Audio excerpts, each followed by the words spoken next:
Nico, c'est bon. Pas... Non, je n'ai rien compris. Ne me panique pas.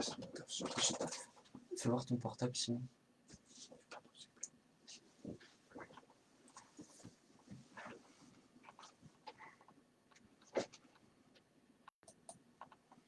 Non. Fais voir ton portable. J'essaie. Si ça marche pas, c'est pas grave. Fais-le tout. Je vais... C'est comment? Tu vas me dire comment je sais pas.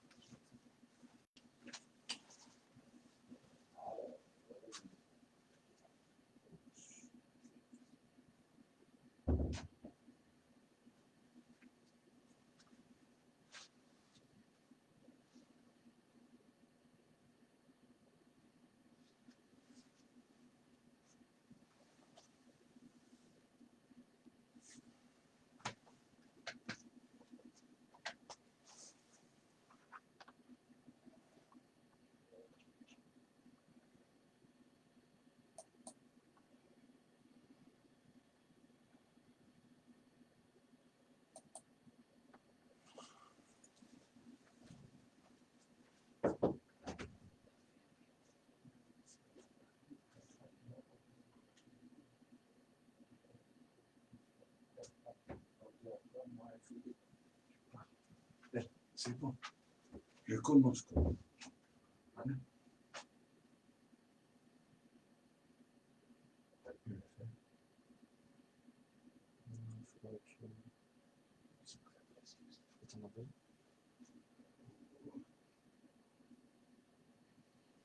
Stresse pas, c'est un peu.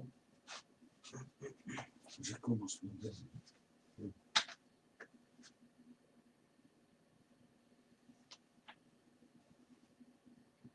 Mais c'est...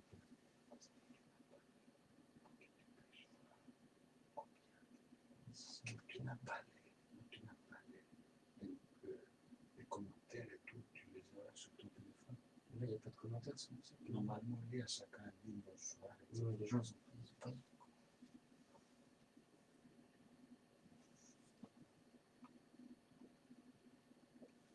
Il n'y a pas de commentaires, c'est pour ça que ça s'affiche pas. Ah, non. Bon, je te le garde, tu fais ce que tu veux. Je commence. Il y a 7-8 personnes. Je commence.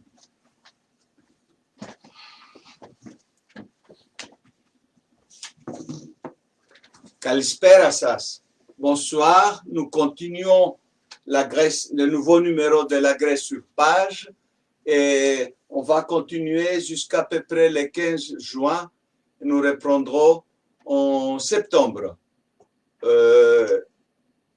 Aujourd'hui, je vais me souvenir de ma jeunesse bien lointaine, quand en Grèce, après la chute de la dictature, bien après, on a trouvé ce magnifique livre, album, Ta Erotica de Yannis Ritsos, avec de très belles gravures de Dionysis Valassis, le mari de Zoé Valassis, notre grande amie écrivaine de livres pour enfants. Et je vous commence en grec. Ki λέξεις φλέβες είναι, μέσα τους αίμα τρέχει, όταν σμίγουν οι λέξεις, το δέρμα του χαρτιού ανάβει κόκκινο, όπως την ώρα του έρωτα, το δέρμα του άντρα και της γυναίκας. Deux-trois décennies plus tard, je me suis trouvé à Alonissos, où j'ai eu le plaisir de rencontrer Ivan Quentin. Et comme dans toutes les grandes rencontres de la vie, il y a eu des moments de passion et des moments peut-être de désaccord, de discussions passionnées sur la littérature, la langue, la poésie. Et cela a donné, évidemment, il était déjà dans la traduction, l'édition, la littérature depuis longtemps, et il a commencé à mettre aussi des titres, à publier des titres grecs dans sa maison d'édition, qu'il avait avec d'autres personnes, Eros Onyx. Le premier, c'était Erotica de Yannis Ritsos, encore avec des dessins originaux de Dionysis Valassis qui nous a offert pour cette édition bilingue en français, traduit par un personnage. Nous avons aussi quelque chose de nouveau à vous dire, qu'en septembre, à la rentrée, on aura la nouvelle édition de ces magnifiques livres à 3 volets, bilingues cette fois-ci. Ce livre qui est en 3 parties, en 3 parties, la suite, petite suite en rouge majeur, corps nu, suite, corps nu et, excusez-moi, bon, j'ai oublié la 3e partie, je vous dirai tout à l'heure. Comme vous connaissez, l'œuvre de Ritsos est un véritable archipel dont on n'a pas encore découvert toutes les îles. Ses plus ambitieuses compositions cachent derrière les vagues de sa poésie d'innombrables petits îlots qui ne cessent d'apparaître. À moins qu'on reprenne la comparaison du poète Yannis Kondos, qui à l'occasion de la parution d'un 14e volume des œuvres complètes de Ritsos, voit sa poésie comme un fleuve qui non seulement n'est pas tari, mais toujours alimenté de sources nouvelles. En effet, à lui seul, ce volume comporte 11, le 14e volume, 11 recueils dont 9 inédits. Vous avez toujours écouté peut-être nos présentations sur Ritsos. On a parlé de ces grandes compositions poétiques et d'autres recueils avec des compositions moins importantes jusqu'à le très beau Sur une corde où chaque vers est un poème indépendant. La nouvelle traduction d'Erotica, je justifie non seulement parce que ça nous a inspiré beaucoup ce texte, mais parce que Ritsos lui-même a écrit sur une corde et la répétition aussi est un renouvellement. Et Ritsos a donné à sa légatrice universelle, sa fille Eri Ritsu, le droit de donner à traduire ces poèmes à tout nouveau traducteur qui voulait se lancer dans ce travail difficile de traduction de poésie. Et les mots aussi sont des veines, en eux coule le sang, quand s'unissent les mots, la peau du papier s'enflamme rouge comme au moment de l'amour, la peau de l'homme et de la femme. En effet, pour Ritsos, si militer pour un monde meilleur signifie s'associer aussi de l'infiniment petit qu'est la vie intime de l'homme. Le poète de la 4e dimension nous donne avec Erotica un magnifique exemple. Parler de cette manière de l'amour, il revient à la Grèce antique, de la Grèce tout court, et peut signifier devenir universel et arriver à toucher la sensibilité du lecteur loin de toute considération nationaliste ou superficiellement militante.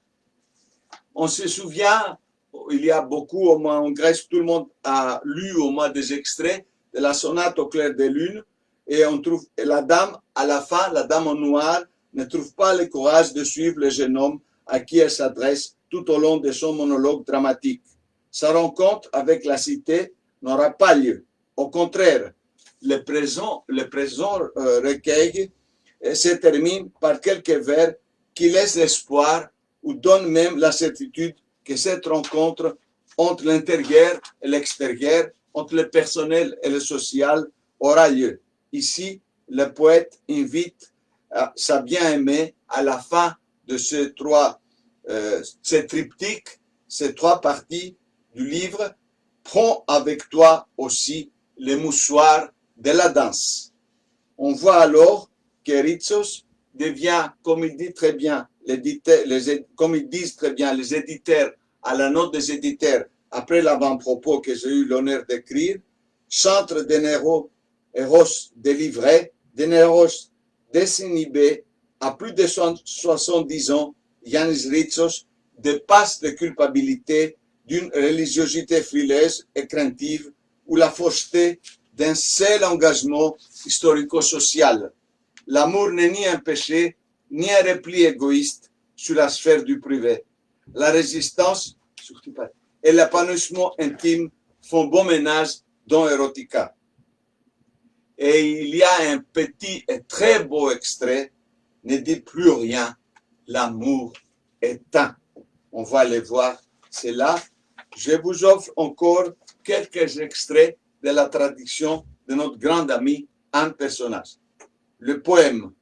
Ah, le poème, disait-il, un accouplement perpétuel, ponctuation néant, point aucun, exhalaison de la terre, fumier et fleurs du citronnier, et sperme, la pioche et la pelle sur le marbre, la berre double ne dit plus rien, l'amour est un.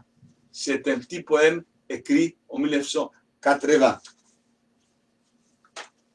Le 7e jour, plutôt le 8e, après ta fuite, après ma mort, il éteigne l'homme, l'harmonica, un papillon, pas rouge, blanc, avec des petits points noirs. J'étais libre.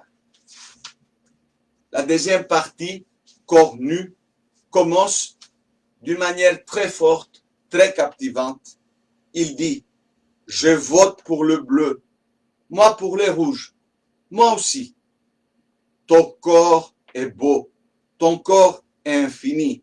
Je me perdis dans l'infini. Dilatation de la nuit, dilatation du corps, contraction de l'âme. D'autant tu t'éloignes, je t'approche. Je pouvais lire pendant des heures des extraits, mais ce qui nous intéresse, comme elle a dit très bien Gina Kalogiru, une universitaire grecque, dans ses poèmes, il écrit suite à ses kokkinomizon, comme j'ai dit, το gymnosoma et au sarkinos logos, c'est la troisième partie, traduite par parole de chair. Et nous avons, on dépasse du cadre historique, nous avons un événement que Gina Kalogiru dit qu'il est un événement vraiment révolutionnaire. Nous avons la réconciliation de l'homme avec soi-même.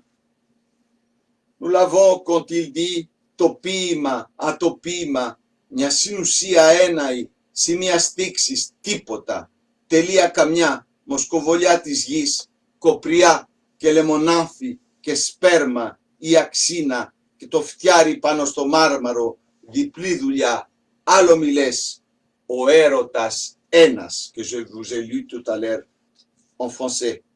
Et je lis quelque chose uniquement en grec, un autre extrait. Έσμιξαν τα χείλη τις γλώσσες, το σάλιο τους έπηξε. Έτσι έπλασαν ένα θεό, μικρές μαργαρίτες, στο τρίχωμα του στήθους του, ένα ψωμί στα γόνατά του και ο διαβήτης καρφωμένος στο κέντρο του χάρτη. Ο κόσμος είναι κύκλος. Je me permets de vous lire le 4e volet de discours Paroles de chair. Les poèmes que j'ai vécus sur ton corps en me taisant me réclameront un jour, quand tu partiras, leur voix. Cependant, moi, je n'aurai plus de voix pour les chanter, parce que toi, tu avais l'habitude toujours de marcher pieds nus dans les pièces. Ensuite, tu te recroquevillais sur les lits, une pelote de duvet, soie et flocs sauvages. Tu croisais les bras autour de tes genoux, en laissant provocant tendu en avant tes plats de pieds rosés et poussiéreuses. Pour que tu te souviennes de moi, me disais-tu ainsi. Ainsi que tu te souviennes de moi, avec mes pieds salis, avec mes cheveux rejetés sur les yeux, parce qu'ainsi plus au fond je te vois. Alors, comment garder encore la voix? Au grand jamais, la poésie n'a marché ainsi, sous les pommiers en fleurs tout blancs et quelques paradis. En 1980, à Athènes, il a écrit ces poèmes. Nous connaissons le travail de Ritsos sur l'histoire de la Grèce, l'unification de la Grèce antique. En Grèce byzantine, surtout, elle est vraiment connue, son écriture qui parfois orne ses livres parce qu'on a les côtés imprimés, les côtés manuscrits, facsimilés du manuscrit, avec ces longs poèmes, ces compositions poétiques qui constituent les livres à côté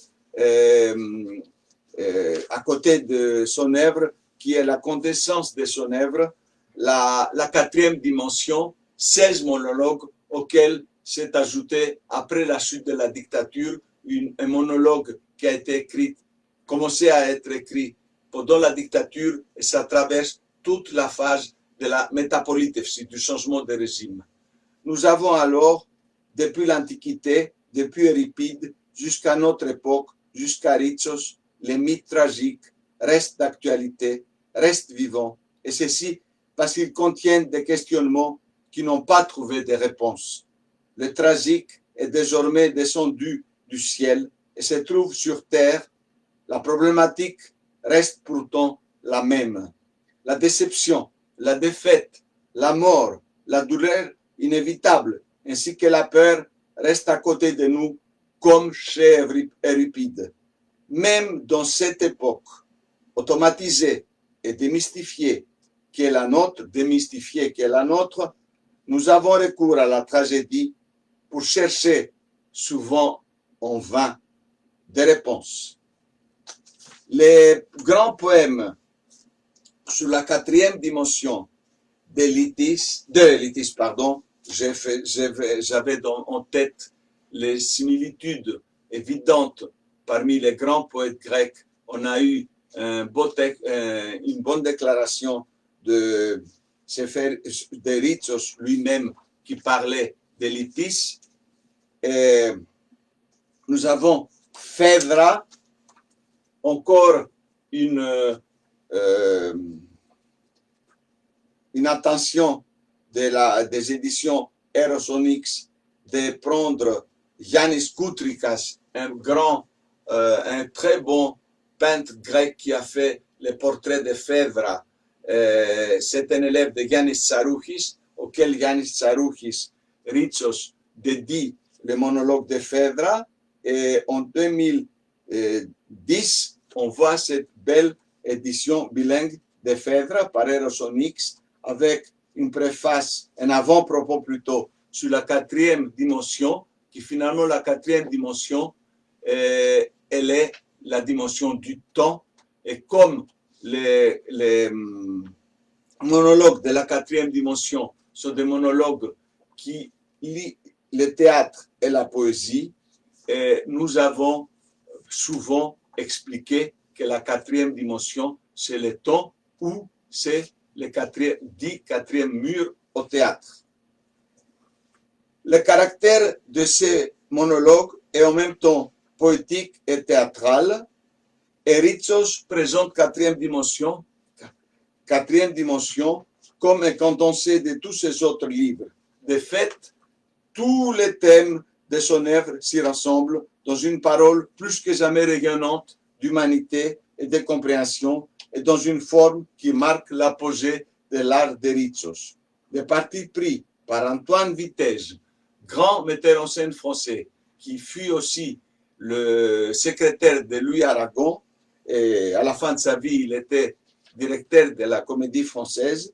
Et vous connaissez peut-être tous sa théorie sur il s'est considéré élitaire pour tous. Et dans la deuxième mise en scène de l'Électre de Sophocle pendant la dictature, il avait mis des parenthèses, des extraits de la quatrième dimension, traduits par Vitesse lui-même et Chrysas Prokopaki, sorte de parenthèses liant à la tragédie antique, à la tragédie grecque vécue sous la dictature des colonels. Ces monologues sont en réalité de vrais dialogues, puisque un rôle important est joué par la personne muette, la personne présente, à qui s'adresse le personnage principal. Katerina Gela-Kiruk, dont on a parlé à la première soirée ou à une deuxième, je ne me rappelle plus exactement, elle avait noté sur ces monologues où s'arrête la poésie, où commence le théâtre inversement, quel est le point où les deux éléments se touchent, où l'un de deux domine, est-ce indispensable, de sorte que l'œuvre s'abrite quelque part, appartient à un genre? La raison pour laquelle il y a dans la poésie de Ritsos une contradiction si fertile vient du fait que cette poésie dispose de la richesse d'une double substance, dans le temps même où elle s'ancre dans une double substance, dans le temps même où elle s'ancre dans la réalité, elle n'abandonne jamais les rêves et les verbes, et ceux qui transfèrent ont cette réalité dans une autre qu'elle écrit en genre. Le mythe est un bon masque pour les temps difficiles, écrivait Ritsos dans le recueil Sur une corde, et il avait dit aussi, tu me regardes à travers ton masque, c'est un autre que tu vois. Peut-être ce vers était un peu prophétique sur cette période de pandémie où on porte tous des masques. Est-ce que c'est le poète finalement qui s'adresse à nous à travers ces personnages mythiques de la Grèce antique?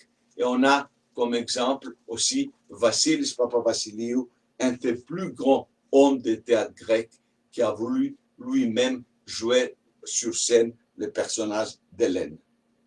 La connaissance solide chez Ritsos de l'Antiquité grecque ne se trouve nullement en contradiction, comme on vient de dire, à sa connaissance et son attirance pour les symboles de l'orthodoxie et de Byzance qu'il utilisait souvent uniquement comme référence à la culture populaire grecque.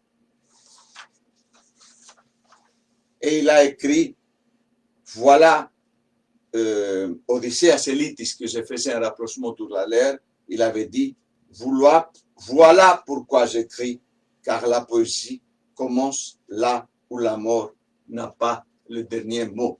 On sait très bien que Ritsos a eu une énorme bataille à mener pour qu'il reste en vie à cause des tortures qu'il a reçues, mais surtout des problèmes de santé énormes qu'il a eu toute sa vie.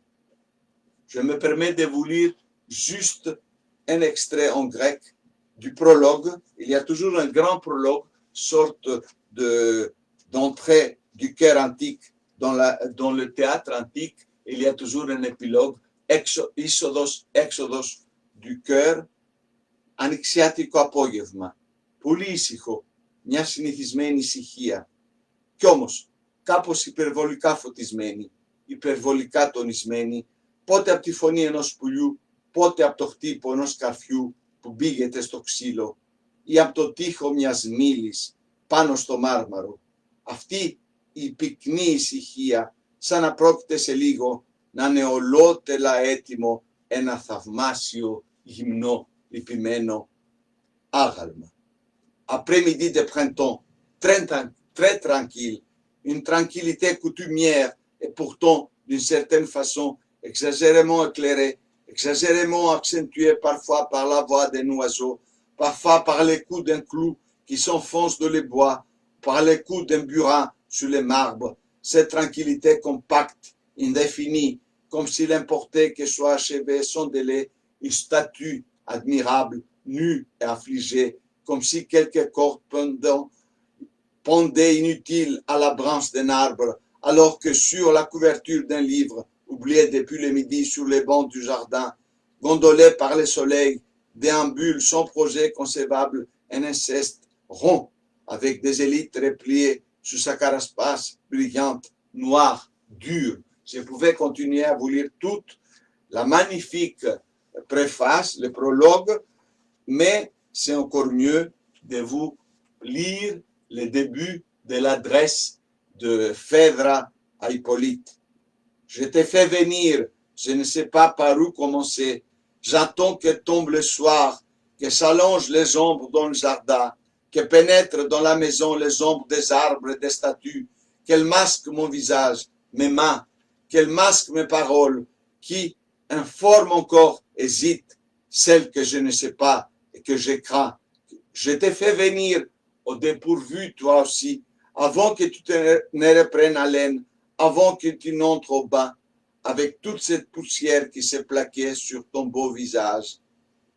Tu as rougi, tu as pris du soleil, tu ne m'as pas écouté, tu n'as pas porté cet anneau de Mars que je t'avais tressé, et tous ces duvets, des ronciers de la forêt dans ta chevelure.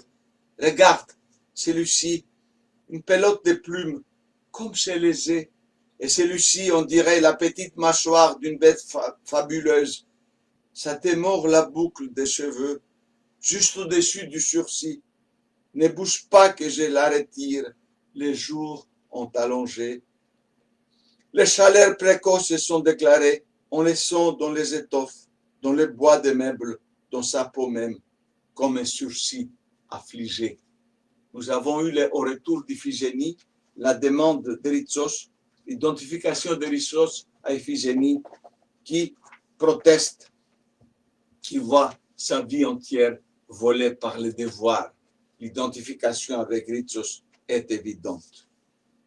Je me rappelle un cheval sauvage tout blond et l'histoire du petit bracelet de Mars qu'on met pour ne pas rougir du soleil avec les traditions populaires grecques. Je me rappelle un cheval sauvage tout blond attaché par la patte à un arbre, comme s'il démenait, comme écumait sa queue, sa crinière, comme tressaillait ses muscles par tout son corps, sous son poil blond et brillant.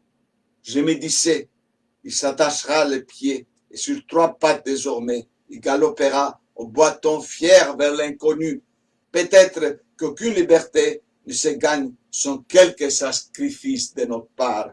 Je répète ce vers qui est vraiment le vers de la vie de tous les militants grecs, ou universels on peut dire, qui ont offert toute leur vie pour une cause sociale, mais qui n'ont pas oublié leur propre souffrance et leur propre sensibilité.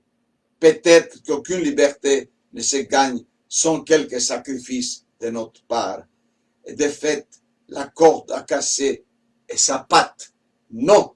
Et tandis que fascinés attendaient la fulgurance de sa fuite, lui, il a fait 5 larges pas longs. Il s'est arrêté pour regarder grave et accablé son poil arraché. Moi, je ne comprenais pas ça.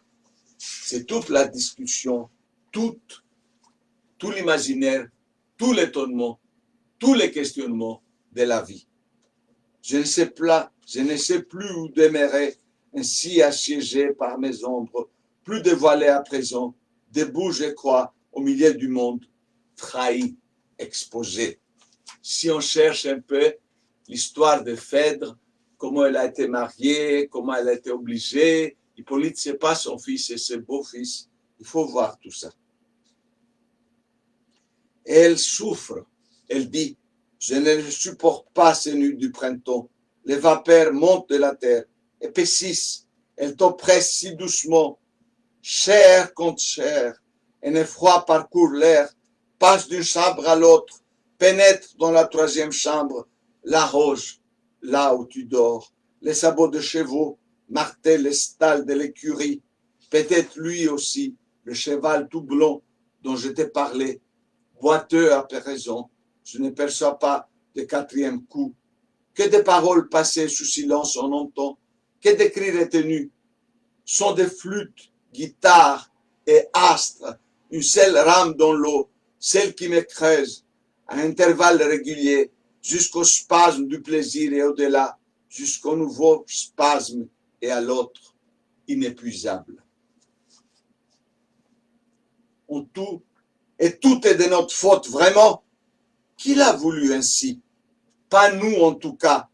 Insoutenable, mon Dieu, et les nuits et les jours. Vous voyez la souffrance, l'attente, la question de tant de temps passés dans les doutes, dans la peur, dans la lutte.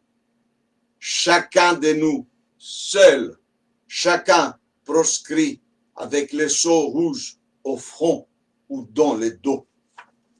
Et un autre dernier extrait, notre souffrance personnelle, la plus intime, nous tourmente bien davantage que toute la souffrance du monde.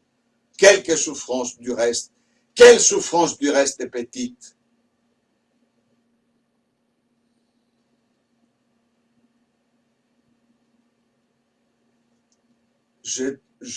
Vous avez énormément de discussions sur la condition féminine, sur la souffrance, sur la solitude qui n'est nullement atténuée par les grades que chacun a, par les titres, par la gloire. La gloire, à la limite, aggrave ces sentiments de souffrance.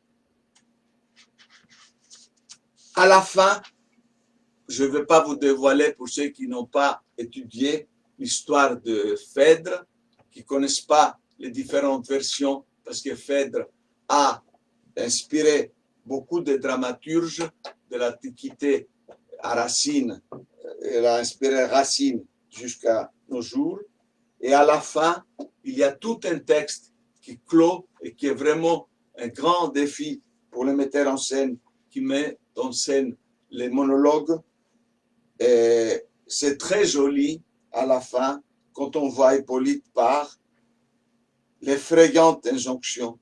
S'ensemble serviteurs, cochers, la vieille nourrice, les domestiques, le jeune homme sort du bain, nu, tout dégoulinant, avec la serviette nouée à la taille. Il écoute en silence sa condamnation. Il s'agenouille. Dehors, dans la cour, les phares de 2 voitures, de celle qui vient d'arriver et de l'autre qu'on a préparée avec une rapidité fulgurante pour l'exil, projette les ombres en croix de 2 statues, d'Aphrodite et d'Artémis, sur le corps de la pendue. Athènes, Karlovacy, Athènes, avril 1974, juillet 1975, c'est-à-dire la période la plus cruciale de la Grèce moderne après les années 60, la période entre la fin de la dictature et le changement de régime, η μεταπολίτευση. Et vous voyez que Ritsos, dans les moments les plus durs de la vie de la Grèce, il se penche à l'intime, à la difficulté psychique de chaque être. Et l'amour, Eros, fait partie de cet intime qui l'intéresse beaucoup. Hélène, édition bilingue de nouveau traduit par un personnage, est très joliment décoré à la couverture par un travail de grand sculpteur grec qui vivait à Paris, Aristide Pastoglou.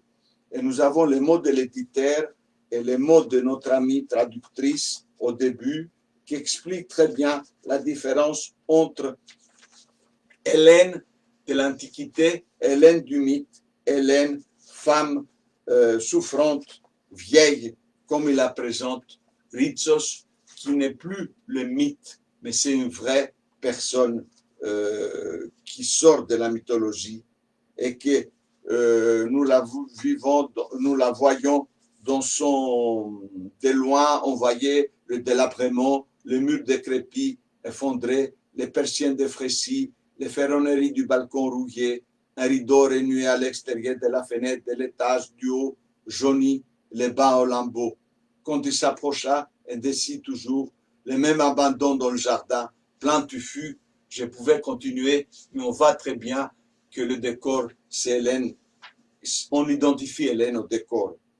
On close de cette façon, contracté, tendu. Quelle fatigue, mon Dieu, à chaque instant contracté, dans le sommeil encore, comme à l'intérieur d'une armure glaciale, où le corps tout entier dans un corset de bois, comme à l'intérieur de mon propre cheval de Troie, illusoire, étroit, cherchant déjà l'inutilité de l'imposture et de l'illusion, l'inutilité de la renommée, l'inutilité et la précarité de toute victoire. Il est évident qu'il y a beaucoup d'idées qui passent de Phèdre à Hélène. Il est évident que dans le très célèbre, je répète, la sonate au clair de lune, nous avons ces idées de l'intérieur, de l'extérieur, de l'enfermement, de la participation à la société. Et nous avons les mêmes questions avec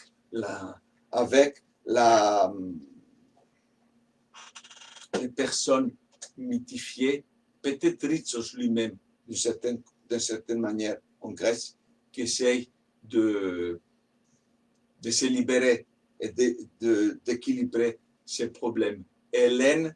Je pouvais faire une analyse, mais je ne voulais pas maintenant, avec la troisième rhapsodie de l'Odyssée. Et on voit qu'il y a Phèdre qui revendique le droit au bonheur, le droit au désir charnel. C'est peut-être le tournant d'une gauche ou au moins d'une pensée de Ritsos émancipée après la légalisation de tous les partis politiques en Grèce avec le retour de la dictature. Et ce qui reste comme essentiel, combat essentiel, c'est la liberté de l'intime. Et c'est pour ça qu'il dit à la fin d'Erotica, l'amour est un. Ah oui, combien de combats insensés, d'héroïsme, d'ambition, de prétention, de privation, et combien de défaites et de nouveaux combats pour des choses en plus décidées par d'autres en notre absence. Je vais répéter ces vers et je fais juste des petites remarques. On voit là pourquoi Ritsos, tout en restant toute sa vie proche du Parti communiste et de ses choix parfois hasardeux, parfois très bons, il n'a jamais cessé d'aider les intellectuels, les poètes et les romanciers qui ont été en désaccord avec la ligne du parti.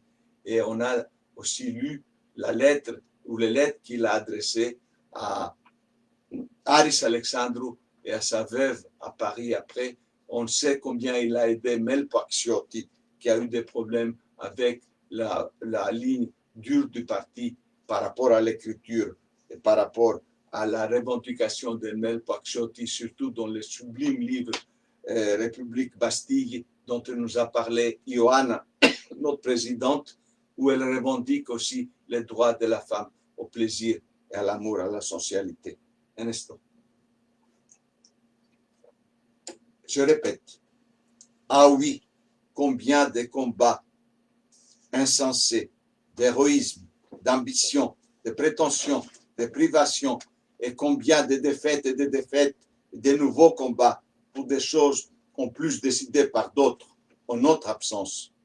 Ανέ, πόσες ανόητες μάχες, ηρωισμοί, φιλοδοξίες, υπεροψίες, θυσίες και ήττες και άλλες μάχες για πράγματα που κιόλας ήταν από άλλους αποφασισμένα όταν λείπαμε εμείς. Και όταν λείπαμε εμείς, c'est ça le plus difficile. Nous parlons alors de l'homme libéré du poids. Le triptyque italien qui clôt les impressions de bilingue traduites par un personnage, qui est présenté aussi par un personnage, c'est Eros Onyx, classique, collection classique. Ça fait partie, elle a choisi Anne la deuxième partie du triptyque qu'elle trouve plus pertinente ou au moins indépendante, toute seule, dédiée à Nicolas Crocetti, qui était un Italien qui était parti, un exilé. On voit toujours les mêmes, mais on voit Ritsos qui n'avait presque jamais voyagé, très peu, à cause de toutes ces aventures politiques hautes. Et donc ici, le poète nous amène une fois encore à nous attarder ce qui fut la nature, la grandeur dans sa vie et dans son œuvre. Avoir placé l'homme au centre de tous les combats, ces combats, l'avoir hissé à la hauteur d'un idéal de justice auquel il n'a jamais cessé de croire et lui rendre sa dignité chaque fois qu'elle était bafouée.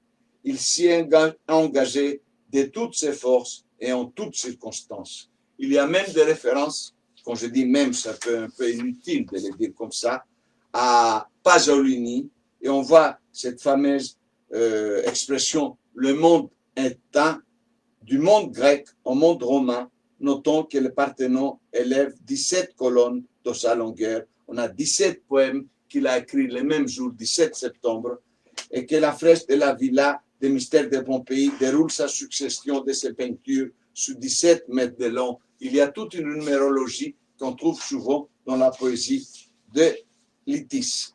Je ne voulais pas vous tarder, je voulais vous inciter juste à vous plonger dans tous ces écrits. Avant de vous donner 2-3 extraits et vous laisser, je voulais vous dire que j'attends impatiemment le livre de Yannis Efthymiadis, un des plus grands poètes grecs contemporains, qui a écrit Alkinos, un grand poème, une grande composition poétique, qui va sortir à Athènes au mois de juin, si tout va bien. Les aventures éditoriales de cette période sont connues et on aura pour la première fois le dialogue, de nouveau un dialogue entre un poète et une statue. C'est la passion, c'est la vie, c'est la liberté, c'est l'intime, c'est le social. Quelle provocation se cache derrière ces lumières, suaves soi-disant. Sur les routes ne circulent que des garçons et des hommes. Les jolies femmes dorment encore dans les cabines des bateaux, fatiguées par la nage et par l'amour. L'amateur marine au matin mouille les cheveux mêlés, accrochés à leurs cils, à leurs lèvres, tandis que derrière les vitres embuées du grand café, un employé, la poésie, observe avec une tristesse indéfinissable, en notant sur mon paquet de cigarettes de petits chiffres, le prix du café, de la glace, des noisettes, de l'essence et les prix des mots indicibles qui sont en retard. Nous voyons la fameuse image avec les petits paquets de cigarettes, les cassettines, comme on dit en grec, où c'était, comme on dit en Grèce, la première tablette informatique où Ritsos notait tout, écrivait des poèmes quand il n'avait pas de papier. Σημειώνοντας ενώ πίσω από τα χνοτισμένα τζάμια του μεγάλου καφενείου, άνεργη ποίηση παρατηρεί με κάποια αόριστη θλίψη, σημειώνοντας στο κουτί των τσιγάρων μου μικρούς αριθμούς. La motocyclette est éclair. Elle est passée. C'était l'amour. Vent dans la chevelure. Éclat de la mer. Au marché, les figues de Barbarie, à profusion dans les couffins en osier, impudentes s'étalent au soleil. Testicules primitives, la lumière étincelle sur leurs pois blonds. Les filles rient sur les pas des portes. Avec des petits canifs, elles entaillent la peau épaisse des figues de Barbarie. Les rires étouffent un crime passionnel secret. Et c'est peut-être pour cela qu'au fond de l'horizon, un tout petit nuage bien blanc pose son ombre sur une parcelle de la montagne bleue en face. Quelle belle journée! Belle, plus belle quand elle protège à nouveau avec retard un certain droit, le nôtre à l'émerveillement, un certain droit, le nôtre à la jeunesse éternelle du monde. Τι όμορφη μέρα, όμορφη, πιο όμορφη, προστατεύοντας πάλι με καθυστέρηση κάποιος δικό μας δικαίωμα στο θαυμασμό, κάποιο δικό μας δικαίωμα στην αιώνια νεότητα του κόσμου. Des cortèges de treilles descendent en pente vers la mer, treilles coupoles d'église, treilles villas de plusieurs étages, treilles odéons, fabriques, bordels. Des barques passent surchargées de raisins. C'est qu'on assurait insaisissable en efforçant nos ongles dans les pommes. C'est qu'autonome traverse inutile. On ne savait plus. Pas d'interrogation. Perdu la mesure de valeur. Peu importe, avait dit Johannis. C'était ça? C'était pas ça? C'était quoi? Les corps, simplement une syllabe. Ça me plaît, dit-il. Et plus au loin, les petits îlots bleus, Ischia, c'est ce saphir que je mettrai à la bague des fiançailles, que je m'apprête à passer à nouveau au petit doigt de la main gauche de la poésie. C'est assez intéressant parce qu'en Grèce, je l'ai vécu ici en France, la bague, on les met à la main gauche pour les fiançailles, à la main droite pour le mariage. Ritsos préfère avoir la poésie comme une fiancée, jamais une épouse, une fiancée qu'on courtoise toute la vie jusqu'à la trouver. Et il finit, bon, je vais me permettre l'histoire de la bicyclette, de la moto plutôt, qui était l'amour qui passe. C'est toute une histoire. On pouvait faire toute une analyse, on pouvait chercher les dates, des années, la mort de Pasolini, les films italiens. Il faut chercher beaucoup. C'est assez étonnant que les Rizos de l'Antiquité classique, Rizos de lutte sociale, ils connaissent si bien de la culture contemporaine malgré le peu de voyages qu'il a fait. J'ai fini en vous disant salut Pompéi, au revoir Pompéi. Je te remercie pour les poèmes que tu m'as offerts. Je te remercie pour cette clé en argent dont tu ornes ma poitrine. Que je commence d'abord par ouvrir les frontières pour accéder à la beauté et à l'amour encore. Oui, le monde toujours éteint. Σε ευχαριστώ για το αργυρό κλειδί που κρέμασε στον κόρφο μου, να ξεκλειδώσω από την αρχή τα σύνορα, να μπαίνω πάλι στην ομορφιά και στον έρωτα. Ναι, ο κόσμος είναι πάντα ένας. Et là, je vais vous dire, né, synergie, se bat, elle veut continuer, synergie franco-grecque pour l'unité de ce monde intime et ce monde social dans lequel nous vivons, la société dans laquelle nous vivons et notre intimité entre la France et la Grèce, entre la poésie universelle, entre la poésie connue, la poésie